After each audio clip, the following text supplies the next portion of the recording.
وبرکاتہ۔ الحمدللہ الذی کفی والصلاة والسلام علی عباده الذین اصطفى اما بعد فقد قال النبی صلی اللہ علیہ وسلم من تجوز امرأة لعزها ولم يزد الا اللہ ذلہ ومن تجوزها لمالها ولم يزد اللہ الا فقرا والى الآخرة یوم الصلاة والسلام۔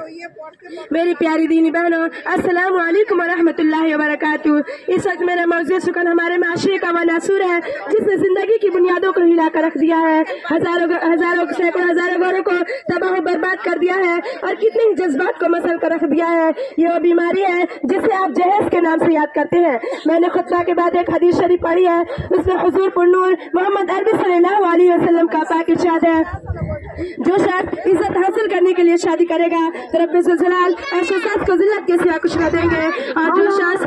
جو شخص مال کی لالچ میں شادی کرے گا اس کو فقر فاقہ اور تنگ دستی کے سوا کچھ نصیب نہ ہوگا۔ محترمہ بہنوں، اس دنیا میں آج کل ہندوستانی معاشرے میں، خاص کر ہمارے معاشرے میں جہیز ایک ایسا ناصر بن گیا ہے جو ایٹمی ہتھیار سے زیادہ خطرناک اور مہلک ثابت ہوتا جا رہا ہے۔ اس منحوس جہیز کی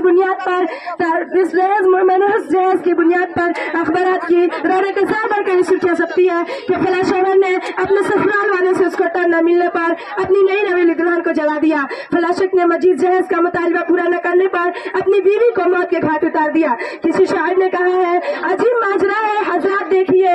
عجیب ماجرا ہے حضرات دیکھیے، داماد مانگتا ہے خیرات دیکھیے۔ اخبارات کی سرخیاں ابھی غیر قومی ہی کے بارے میں نظر آ رہی تھی، مگر اب طرف ہمارے اسلامی معاشرے کے اندر بھی واف آ رہی ہے۔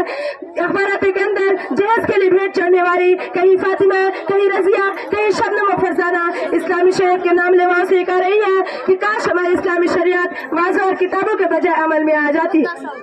میری پیاری دین بہنوں، عورت رب ذوالجلال کی جانب سے عطا کردہ وہ حسین تحفہ ہے جس نے انسانی زندگی کو رونائی بخشی۔ اسی عورت کے دم سے نظارے میں خوبصورتی پیدا ہوئی، اسی معصوم سے کلی نے حضرت آدم علیہ السلام کی زندگی سے خوف و وحشت کو دور کیا، مگر ان تمام باتوں کے باوجود ظلم و ستم کی تاریخ شاہد ہے۔ اس دار فانی میں جتنے مظالم برپا ہوئے ہیں، خاص کر صرف نازک پر کیے گئے ہیں، اس بے رحم سماج نے عورت کو جس نظر سے دیکھا ہے وہ نہایت ہی قابل مذمت ہے۔ تاریخی عالم ان دردناک واقعے سے بھری پڑی ہے۔ کبھی حضرت مریم علیہ السلام کو دنیا والوں نے متہم کر کے جنگلوں کے خاک چھاڑنے پر مجبور کیا، تو کبھی نمرود نے اپنی بیٹی کو ایمان لانے کے برداشت میں آگ میں ڈالا، تو کبھی عربی کے جاہل معاشرے نے لڑکی کے پیدائش کو اس قدر منحوس تصور کیا کہ ان کو پیدا ہوتے ہی زندہ دفن کر دیا جاتا تھا۔ آج بھی ان معصوم دل سے ذات اور ظلم ستم کے پہاڑ توڑے جا رہے ہیں، جبر تشدد کی خاردار جاری ان کے راستے میں حائل کی جاتی ہے۔ آج بھی ان عورتوں کے ایمانوں کا خون کیا جا رہا ہے۔ غریب گھرانے کی بچیوں پر خدا کی زمین اپنی وسعت اور کشادگی کے بعد تنگ ہو رہی ہے۔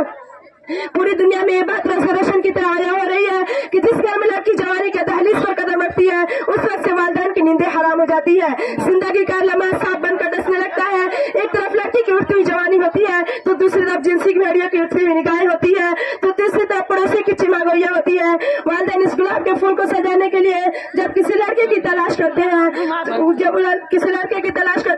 تو جہیز کے مطالبات ان کے ارادے کو وہی مسمار کر دیتا ہے۔ ارے جہیز کے ٹھیکیدار ہیں، کان کھول کر سن لو، ذرا دیکھو سید الانبیاء تاجدار بطحا احمد مصطفیٰ محمد مصطفیٰ صلی اللہ علیہ وسلم کی تاریخ اور لاڈلی بیٹی کا عقد مسنون اس انداز سے ہوتا ہے کہ جسم پر جو چادر ہے اس میں 16 پیوند لگے ہوئے ہیں، اور بنت رسول ہونے کے باوجود پیادہ پسیر خدا حیدر کرار رضی اللہ عنہ کے گھر کے جوانب روانہ ہوتی ہے، اور جہیز میں ایک بستر، ایک چکی، ایک تکیہ، 2 مرد کا مشتمل مختصر سے سامان حضرت علی مرتضیٰ کو پیش کیا جا رہا ہے۔ ہاں ہم یہ کہتے ہیں ہمارا بیٹا ڈاکٹر ہے، ہمارا بیٹا انجینئر ہے، ہمارا بیٹا پائلٹ ہے، ہمارا بیٹا گریجویٹ ہے، ہمارا بیٹا ٹیلی فون آپریٹ ہے، ہمارا بیٹا سعودی عرب میں رہتا ہے، اس لیے جہیز میں جہاز چاہیے۔ ارے اولاد کو پیدا کر کے جہیز کی تمنا کرنے والا کان کھول کر سن لو، اگر تمہارا بیٹا ڈاکٹر ہے تو حضرت علی امیر المؤمنین تھے، اگر تمہارا بیٹا انجینئر ہے تو حضرت علی اسد اللہ تھے، اگر تمہارا بیٹا گریجویٹ ہے تو حضرت علی فتح خیبر تھے، اگر تمہارا بیٹا پیکر سیاست ہے